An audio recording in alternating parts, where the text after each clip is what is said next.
ঈদের দ্বিতীয় দিনেও আর্তনাদে ভারী গাজার আকাশ। ইসরায়েলি হামলায় একদিনে নিহত ৬৬। ট্রাম্প ও ইলন মাস্ককে হত্যার হুমকি আল কায়েদার। ইউরেনিয়াম সমৃদ্ধিকরণে ইরানের অনড় অবস্থান। আলোচনায় কাজ না হলে সামরিক ব্যবস্থা নেয়ার হুঁশিয়ারি ট্রাম্পের। ইসরায়েলের গোপন পারমাণবিক নথি পাওয়ার দাবি তেহরানের। ট্রাম্প মাস্ক পাল্টাপাল্টি হুমকিতে উত্তপ্ত মার্কিন রাজনীতি। ডেমোক্রেটদের অর্থ দিলে কঠিন পরিণতির হুঁশিয়ারি। দুজনের দ্বন্দ্ব সাজানো নাটক বলছেন বিশ্লেষক। এবং পাকিস্তান সীমান্তে ভারতের সামরিক মহড়া, রাফাল যুদ্ধ বিমান মোতায়েন। কাশ্মীরে হামলার জন্য আবারও ইসলামাবাদকে দায়ী করলেন মোদি। উস্কানিমূলক আখ্যা শাহবাজ সরকারের।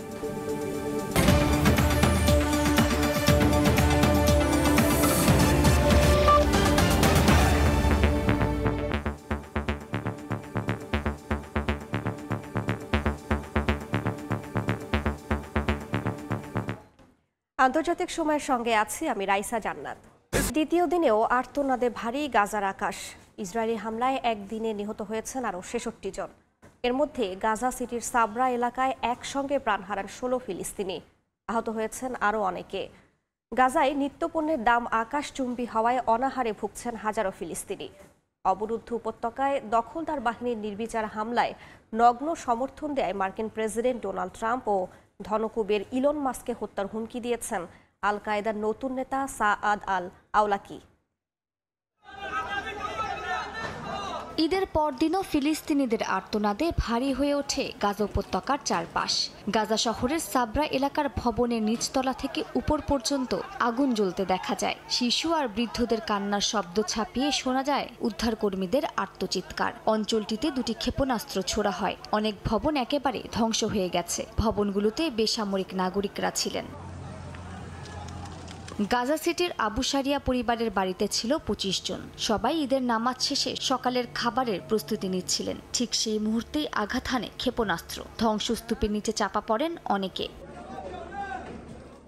ইসরায়েলের এমন আগ্রাসনের পরেও যুক্তরাষ্ট্র ইসরায়েলকে সমর্থন করে যাওয়ায় মার্কিন প্রেসিডেন্ট ডোনাল্ড ট্রাম্প ও মার্কিন ধনকুবের ইলন মাস্ককে সরাসরি হত্যার হুমকি দিয়েছে আল কায়েদা। আল কায়েদার ইয়েমেন শাখার নেতা সাদ বিন আতেফ আল আওলাকি এক ভিডিও বার্তায় এ হুমকি দেন। প্রায় আধা ঘন্টার এ বার্তায় ট্রাম্প ও মাস্কের ছবি, টেসলা সহ মাস্কের বিভিন্ন প্রতিষ্ঠানের লোগো এবং মার্কিন ভাইস প্রেসিডেন্ট জেডি ভ্যান্স, পররাষ্ট্রমন্ত্রী মার্কো রুবিও ও প্রতিরক্ষামন্ত্রী পিট হেগসেথের ছবিও দেখানো হয়। এদিকে ইসরায়েলের হামলার মধ্যেই উপত্যকাটিতে ত্রাণের পণ্য না পৌঁছানোয় নিত্যপণ্যের দাম প্রায় আকাশচুম্বী। ১ লিটার রান্নার তেলের দাম প্রায় ৬,০০০ টাকা আর ১ কেজি চিনির দাম প্রায় ৭,০০০ ছাড়িয়েছে। ১ কেজি গুঁড়ো দুধ কিনতে গাজাবাসীকে ব্যয় করতে হচ্ছে ১২২৪ টাকা। ময়দা বিক্রি হচ্ছে ২,১০০ টাকা কেজিতে। ১ কেজি লবণের দাম ৭০০ টাকা। প্রতি কেজি আলু ২,৮০০ টাকা এবং টমেটো ১,৫৭৪ টাকা। মালিহা সুহরওয়ার্দী, সময় সংবাদ। ইরান ইউরেনিয়াম সমৃদ্ধিকরণ অব্যাহত রাখলে আলোচনার পরিবর্তে যুক্তরাষ্ট্র বিকল্প পথে হাঁটবে বলে সতর্ক করেছেন মার্কিন প্রেসিডেন্ট ডোনাল্ড ট্রাম্প। তার বক্তব্যে সামরিক হামলার ইঙ্গিত মিললেও আলোচনাই অগ্রাধিকার বলে জানান ট্রাম্প। অন্যদিকে যুক্তরাষ্ট্রে ইরানিদের প্রবেশের নিষেধাজ্ঞাকে বর্ণবাদী আচরণ বলে আখ্যা দিয়েছে তেহরান। এর মধ্যেই ইসরায়েলের গুরুত্বপূর্ণ পারমাণবিক নথি হাতে পাওয়ার দাবি করেছে ইরান। পারমাণবিক সমঝোতা ঘিরে যত দিন যাচ্ছে ততই জটিল হচ্ছে ইরান যুক্তরাষ্ট্রের সম্পর্ক। দুই পক্ষই আলোচনার কথা বললেও যে যার সিদ্ধান্তে অনড় থাকায় সম্ভব হচ্ছে না বোঝাপড়া। এবার মার্কিন প্রেসিডেন্ট ডোনাল্ড ট্রাম্প বলেছেন, ইরান যদি নিজেদের পারমাণবিক সমৃদ্ধকরণের সিদ্ধান্ত থেকে সরে না আসে তবে অন্য ব্যবস্থা নেওয়া হবে। এ সময় অন্য ব্যবস্থা বলতে তিনি সামরিক হামলার কথা বুঝিয়েছেন বলে জানিয়েছে বিভিন্ন গণমাধ্যম। তেহরান শুধু ইরাক, লিবিয়া বা উত্তর কোরিয়ার মতো নয়, বরং এটি ব্রিক্স জোটের সদস্য, যাদের সম্মিলিত শক্তি বিশ্বের বৃহৎ জনগোষ্ঠী, অর্থনীতি এবং সামরিক ক্ষমতাকে প্রতিনিধিত্ব করে। এই যুদ্ধ বিশ্বযুদ্ধে পরিণত হতে পারে বলে শঙ্কা প্রকাশ করেন তিনি। যুদ্ধের এমন শঙ্কার মধ্যেই ইরানের গোয়েন্দা সংস্থাগুলো বিশাল সংখ্যক গোপন ইসরায়েলি নথি দখলে নিয়েছে বলে দাবি করেছে তেহরানের গণমাধ্যম। পরমাণু কেন্দ্র ও পরিকল্পনা সম্পর্কিত তথ্যও রয়েছে সেই ফাঁস হওয়া দলিলে। তাদের দাবি, সমস্ত নথি সুরক্ষিত স্থানে পৌঁছানোর পরে তা জনসম্মুখে আনা হয়েছে। এদিকে যুক্তরাষ্ট্রে নিজ দেশের নাগরিকের প্রবেশে নিষেধাজ্ঞায় ক্ষোভ প্রকাশ করেছে ইরান। দেশটির পররাষ্ট্র মন্ত্রণালয় জানায়, হোয়াইট হাউসের এমন সিদ্ধান্ত বর্ণবাদের শামিল। এই নিষেধাজ্ঞা ইরান ও মুসলিমদের প্রতি যুক্তরাষ্ট্রের গভীর শত্রুতার বহিঃপ্রকাশ বলে মন্তব্য করে তেহরান। মালিহা সুহরওয়ার্দী, সময় সংবাদ। মার্কিন প্রেসিডেন্ট ডোনাল্ড ট্রাম্প ও ধনকুবের ইলন মাস্কের মধ্যে প্রকাশ্য দ্বন্দ্ব তীব্র আকার ধারণ করেছে। ইলন মাস্ক ডেমোক্রেট প্রার্থীদের অর্থ সহায়তা দিলে তাকে গুরুতর পরিণতি ভোগ করতে হবে বলে হুমকি দিয়েছেন ট্রাম্প। তবে এ দ্বন্দ্ব সত্যি নাকি সাজানো তা নিয়ে উঠেছে প্রশ্ন। কিউঅ্যানন ও অন্যান্য ষড়যন্ত্র তত্ত্বে বিশ্বাসীরা বলছেন, ইলন মাস্ক বনাম ট্রাম্পের এই সংঘর্ষ আসলে ডেমোক্রেটদের ফাঁদে ফেলার কৌশল। যুক্তরাষ্ট্রের প্রেসিডেন্ট ডোনাল্ড ট্রাম্প ও টেসলা স্পেসএক্স প্রধান ইলন মাস্কের মধ্যে সম্প্রতি শুরু হওয়া বিবাদ এখন প্রেসিডেন্টের মুখ থেকে প্রকাশ্যে হুমকিতে পরিণত হয়েছে। এনবিসিকে দেয়া সাক্ষাৎকারে ট্রাম্প বলেন, মাস্ক যদি ডেমোক্রেট প্রার্থীদের জন্য অর্থায়ন করেন তবে তাকে খুবই গুরুতর পরিণতির মুখোমুখি হতে হবে। সাক্ষাৎকারে ট্রাম্প স্পষ্ট করে দেন, তিনি আর মাস্কের সঙ্গে সম্পর্ক মেরামতের কোনো আগ্রহ দেখাচ্ছেন না। এছাড়াও ট্রাম্প বলেন, যুক্তরাষ্ট্র সরকারের বাজেট বাঁচাতে মাস্কের প্রতিষ্ঠানগুলোর সরকারি চুক্তি ও ভর্তুকি বাতিল করা হতে পারে। যদিও শনিবার তিনি জানান, সে বিষয়ে এখনো কিছু ভাবেননি। মাস্কের অনেক অর্থ আছে, তিনি অনেক ভর্তুকিও পান। মাস্ক ও যুক্তরাষ্ট্রের জন্য ন্যায্য হলে কেবল আমরা বিষয়টা খতিয়ে দেখব। সাম্প্রতিক সামাজিক যোগাযোগ মাধ্যমে একে অপরকে উদ্দেশ্য করে কটূক্তি ও হুমকি দিয়েছেন মাস্ক ও ট্রাম্প। মাস্ক একাধিক পোস্টে ট্রাম্পের বিরুদ্ধে নানা অভিযোগ আনেন। এমনকি একটি পোস্টে প্রয়াত অপরাধী জেফ্রি এপস্টেইনের সঙ্গে ট্রাম্পের অতীত সম্পর্ক উল্লেখ করে কটাক্ষ করেন। যদিও সে পোস্টটি পরে মুছে ফেলেন মাস্ক। ট্রাম্প সেই অভিযোগ উড়িয়ে দিয়ে বলেন, এটা পুরানো খবর। এই দ্বন্দ্বকে কেন্দ্র করে সামাজিক মাধ্যমে ষড়যন্ত্র তত্ত্ব মাথাচাড়া দিয়েছে। অনেকে বলছেন এটি একটি কেফ্যাব বা রেসলিংয়ের ভাষায় যাকে একটি সাজানো লড়াই বলে। কিউঅ্যানন ও অন্যান্য ষড়যন্ত্র তত্ত্বে বিশ্বাসীরা বলছেন, ইলন মাস্ক বনাম ট্রাম্পের দ্বন্দ্ব মূলত ডেমোক্রেটসদের ফাঁদে ফেলার কৌশল। এই কৌশলে তারা জেফ্রি এপস্টেইনের গোপন ফাইল প্রকাশের দাবি তুলতে পারেন। তাত্ত্বিকের মতে, মাস্ক ও ট্রাম্প আসলে একসঙ্গে এই নাটক সাজিয়েছেন গণমাধ্যম ও ডেমোক্রেটদের বিভ্রান্ত করতে। ইলন মাস্কের সঙ্গে প্রকাশ্য সংঘর্ষের পর প্রেসিডেন্ট ট্রাম্প একাধিক ফোন কল করে নিজের ঘনিষ্ঠদের সঙ্গে আলোচনা শুরু করেন এবং পুরো ঘটনার নিয়ন্ত্রণ নিজের দখলে নেয়ার চেষ্টা করেন। মালিহা সুহরওয়ার্দী, সময় সংবাদ। ইউক্রেনের দ্বিতীয় বৃহত্তম শহর খার্কিভে রাশিয়ার সবচেয়ে বড় ড্রোন হামলায় অন্তত 3 জন নিহত হয়েছেন। আহত হয়েছেন 21 জন। এদের মধ্যে 1.5 মাসের এক শিশু ও 14 বছরের কিশোরী রয়েছে। এই হামলাকে মস্কোর উন্মুক্ত সন্ত্রাসবাদ হিসেবে আখ্যা দিয়েছে কিয়েভ। এদিকে ইস্তাম্বুলের চুক্তির অংশ হিসেবে বন্দি বিনিময়ের বিষয়ে কিয়েভ এখনও সম্মতি দেয়নি বলে দাবি মস্কো। হামলার ঘটনায় তীব্র ক্ষোভ প্রকাশ করেছেন ইউক্রেনের প্রেসিডেন্ট ভলোদিমির জেলেনস্কি। রুশ হামলাগুলো কোনো প্রতিক্রিয়া নয়, বরং ধ্বংসের উদ্দেশ্যে চালানো হচ্ছে বলে দাবি করেন তিনি। মস্কোর একমাত্র লক্ষ্য ইউক্রেন থেকে সব মূল্যবান জিনিস লুটে নেওয়া বলে অভিযোগ করেন তিনি। এমন পরিস্থিতিতে থমকে গেছে ইস্তাম্বুলের বন্দি বিনিময় চুক্তি। রুশ উপপ্রতিরক্ষা মন্ত্রী আলেকজান্ডার ফোমিন জানান, কিয়েভ এখনও বন্দি বিনিময়ে সম্মতি দেয়নি। উল্টো কথা দিয়েও উপস্থিত হননি ইউক্রেনের প্রতিনিধিরা। তবে ইউক্রেন পাল্টা অভিযোগে বলছে, চুক্তির শর্ত মানছে না রাশিয়া। তাদের দেয়া তালিকাও অগ্রহণযোগ্য। রাশিয়ার বিরুদ্ধে চুক্তি ভঙ্গ ও নাটক করার অভিযোগ ইউক্রেনের। মালিহা সুহরওয়ার্দী, সময় সংবাদ। আন্তর্জাতিক সময় আরও থাকছে। আন্তর্জাতিক অপরাধ আদালতের বিচারকদের ওপর ট্রাম্পের নিষেধাজ্ঞায় ক্ষুব্ধ ইইউ জাতিসংঘ। আইসিসির স্বাধীনতায় বিশ্ব নেতাদের একজোট হওয়ার আহ্বান।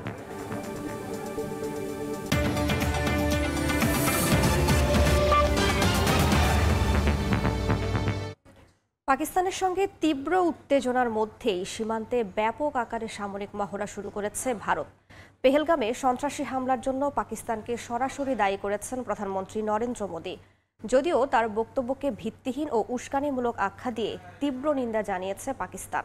প্রতিরক্ষা মন্ত্রণালয় এর মধ্যেই কাশ্মীরে এক জনসভায় পেহেলগামে হামলার জন্য আবারও সরাসরি পাকিস্তানকে দায়ী করেছেন ভারতের প্রধানমন্ত্রী নরেন্দ্র মোদী। এই হামলাকে পাকিস্তানের ষড়যন্ত্রের ফল বলে অভিহিত করেন তিনি। মোদীর এমন বক্তব্যকে ভিত্তিহীন ও উস্কানিমূলক বলে তীব্র নিন্দা জানিয়েছে পাকিস্তান। দেশটির পররাষ্ট্র মন্ত্রণালয় জানায়, পাকিস্তান বরাবরই আঞ্চলিক শান্তি ও স্থিতিশীলতার পক্ষে। এ সময় সিন্ধু পানি চুক্তি প্রসঙ্গে মন্ত্রণালয়ের পক্ষ থেকে জানানো হয়, গত 1 মাসে ভারতের পানি সম্পদ মন্ত্রণালয়কে 4টি চিঠি পাঠানো হয়েছে। তবে পাকিস্তানের কোনো চিঠির জবাব এখনো দেয়া হয়নি এবং ভারত তাদের সিদ্ধান্তে অটল বলে জানিয়েছেন ভারতীয় কর্মকর্তারা। এদিকে পাক ভারত বিরোধে শান্তির বার্তা দেওয়ায় সৌদি যুবরাজ মোহাম্মদ বিন সালমানকে ধন্যবাদ জানিয়েছেন পাকিস্তানের প্রধানমন্ত্রী শাহবাজ শরীফ। সৌদি আরবে হজ করার সময় শুক্রবার সৌদি যুবরাজের সঙ্গে সাক্ষাৎ করেন পাকিস্তানের প্রধানমন্ত্রী। এ সময় ইসলামাবাদ রিয়াদের মধ্যে রাজনৈতিক, অর্থনৈতিক ও নিরাপত্তা সহযোগিতা আরও জোরদার করার বিষয়েও আলোচনা হয়। এছাড়া গাজায় চলমান মানবিক সংকট নিয়েও দুই নেতা উদ্বেগ প্রকাশ করেন। ইয়াসমিন অনন্যা, সময় সংবাদ। করে যাচ্ছেন প্রধান উপদেষ্টা ডক্টর মোহাম্মদ ইউনূস। 4 দিনের এই সফরকে সরকারি সফর হিসেবে ঘোষণা করেছে যুক্তরাজ্য সরকার। প্রধান উপদেষ্টার সফর ঘিরে প্রবাসী বাংলাদেশিদের মাঝে তৈরি হয়েছে বাড়তি আগ্রহ ও উৎসাহ। লন্ডন থেকে শোয়েব কবিরের রিপোর্ট। সোমবার 4 দিনের সফরে যুক্তরাজ্যে যাচ্ছেন প্রধান উপদেষ্টা ডক্টর মোহাম্মদ ইউনূস। এই সফরকে সরকারি সফর হিসেবে ঘোষণা করেছে ব্রিটিশ সরকার। 4 দিন ব্যাপী এই সফরে বাকিংহাম প্যালেসে ব্রিটিশ রাজা তৃতীয় চার্লসের সঙ্গে দেখা করবেন ডক্টর ইউনূস। এ সময় তিনি রাজা চার্লসের হাত থেকে গ্রহণ করবেন kings charles harmony award. 11 June doctor ইউনূসের সঙ্গে দ্বিপক্ষীয় বৈঠক করবেন ব্রিটিশ প্রধানমন্ত্রী sir Keir Starmer. Doctor Mohammad ইউনূসের এই সফরকে প্রবাসী বাংলাদেশিদের সঙ্গে সরকারের সম্পর্ক আরও দৃঢ় করার সুযোগ হিসেবে দেখছেন কমিউনিটি নেতারা। প্রধান উপদেষ্টাকে স্বাগত জানাতে এরই মধ্যে প্রস্তুতি নিচ্ছেন তারা। সফর ঘিরে প্রবাসীদের নানা দাবি দেওয়ার বিষয়টিও সামনে এসেছে। দেশের প্রয়োজনে, সংস্কারের প্রয়োজনে, দেশমাতৃকা দেশপ্রেমের প্রয়োজনে আমরা উনাকে স্বাগত জানাবো, উনাকে সম্মাননা দেব। বাংলাদেশের অনেক কিছু চাওয়া পাওয়ার আছে এই ডক্টর ইউনূসের কাছে, কাজে আমাদের প্রয়োজনে আমরা উনাকে সহযোগিতা করতে চাই। আমরা আশা করি যে এই ব্রিটেনের সাথে বাংলাদেশের একটি ভালো ব্যবসায়িক সম্পর্ক উন্নত হবে। সম্প্রতি পূর্ব লন্ডনের বাংলাপাড়া পরিদর্শনে যান ব্রিটিশ রাজা তৃতীয় চার্লস। স্থানীয় কমিউনিটির সঙ্গে আলাপচারিতার সময় ডক্টর মোহাম্মদ ইউনূসের প্রসঙ্গ উঠে আসে।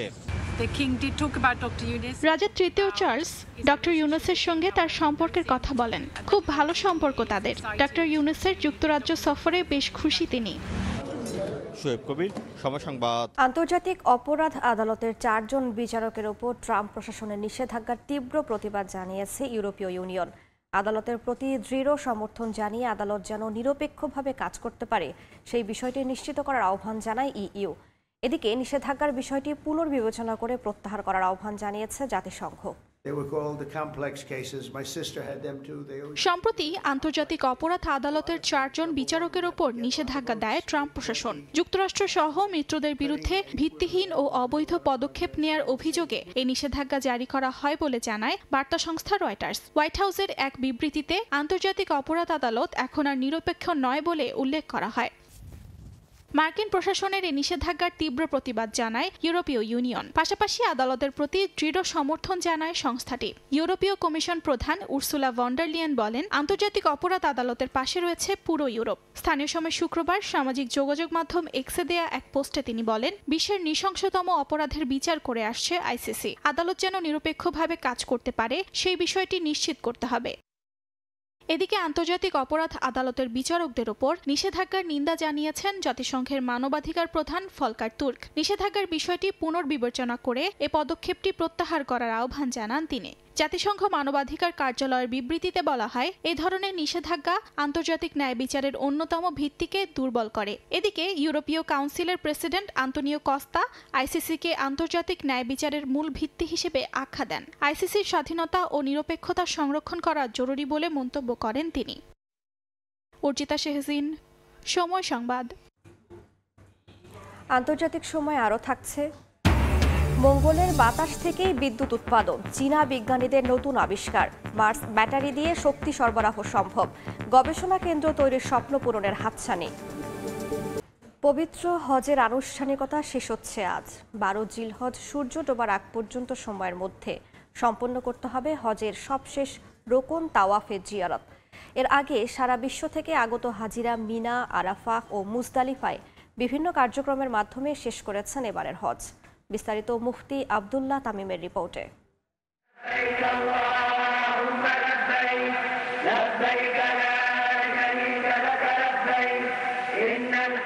হজের সবশেষ রুকন হলো তাওয়াফে জিয়ারত। 12ই জিলহজ সূর্য ডোবার আগে তাওয়াফে জিয়ারত না করতে পারলে দম বা কোরবানির কাফারা আদায় করতে হবে।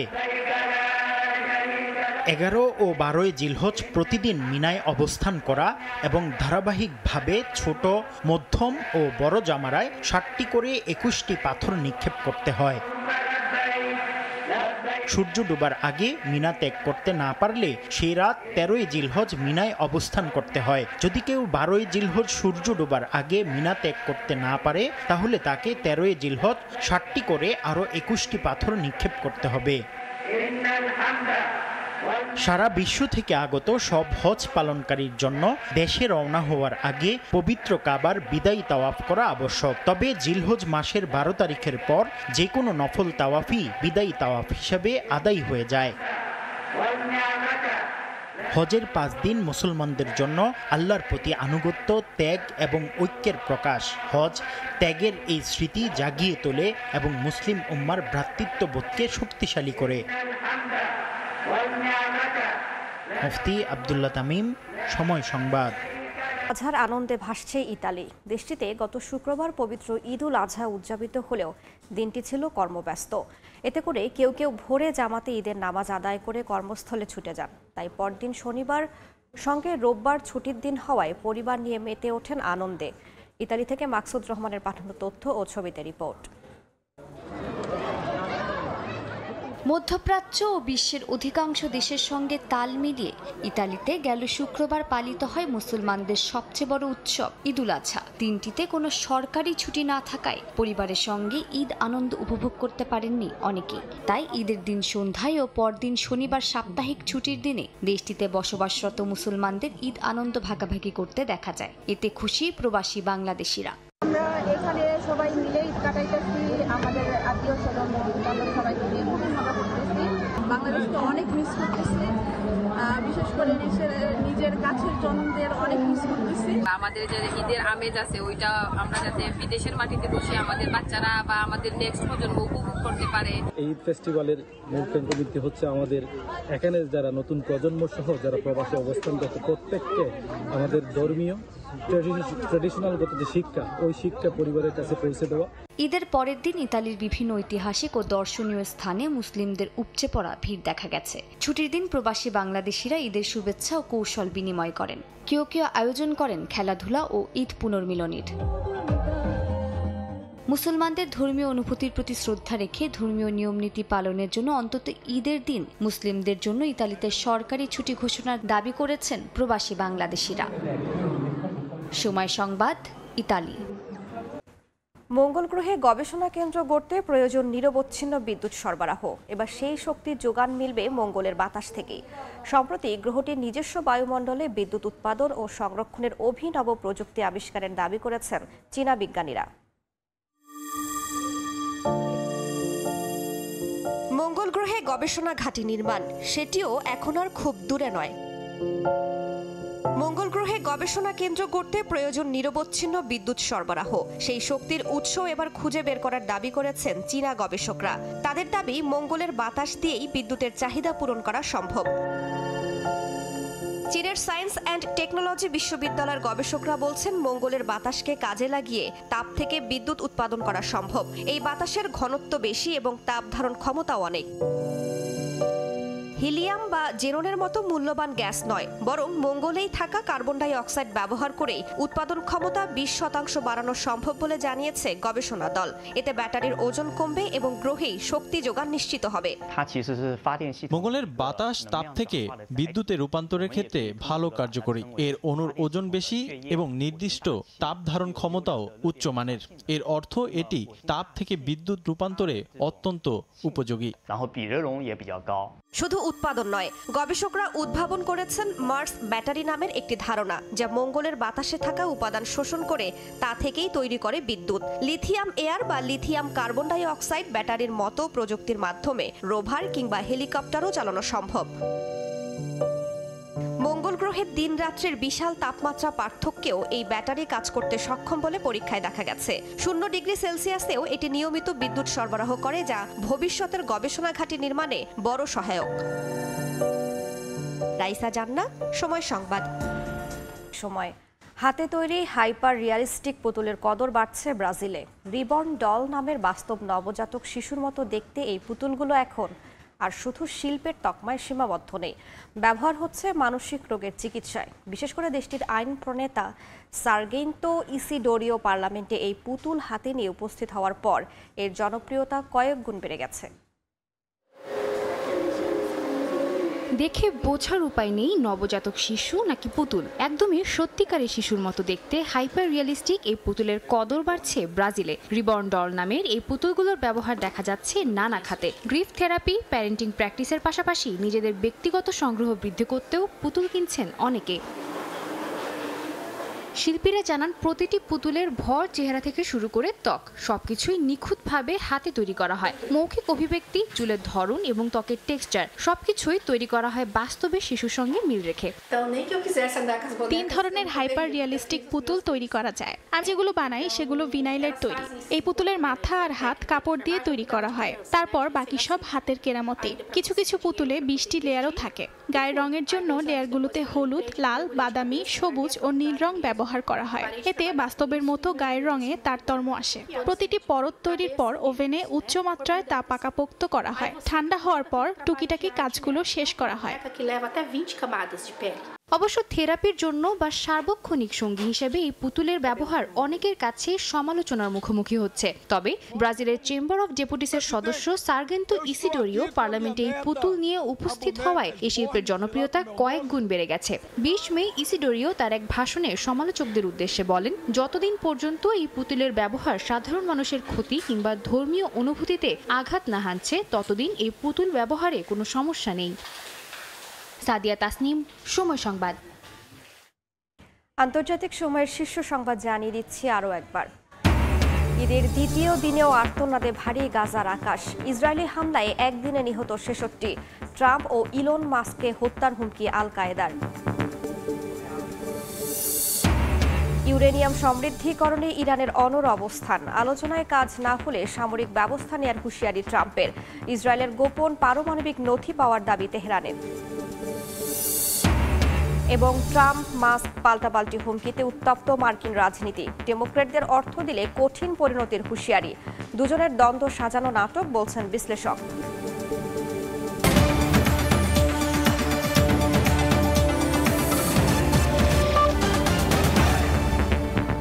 এই ছিল আন্তর্জাতিক সময়ের। সঙ্গেই থাকুন সময়ের।